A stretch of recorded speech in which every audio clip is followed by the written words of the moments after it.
Welcome to the Drop Shop Garage. Today, I'm coming at you from Arizona, where the cars never rust. Guess what we have here?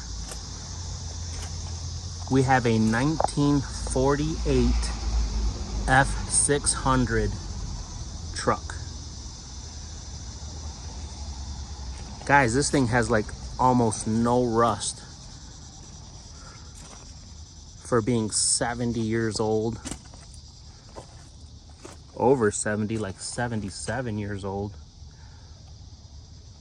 It must have been from some company called Renaissance Marble.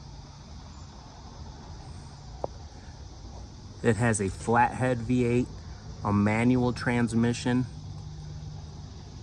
and it says it's a 1948 F600.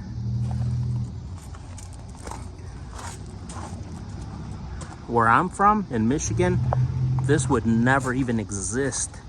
I've never seen one of these. It would be so old and rusty. And here, if they gave this thing a paint job, it would practically look brand new. They don't even want a lot for it. They want 16,000 bucks. You could definitely use this to like haul cars around or tools or something.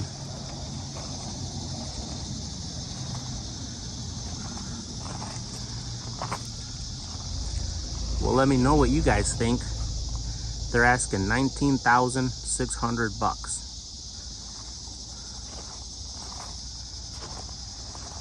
I truly cannot believe that there's no rust on this thing. Well, let me know what you guys think. The Drop Shop Garage. Please like and subscribe, and I will catch you guys on the next one.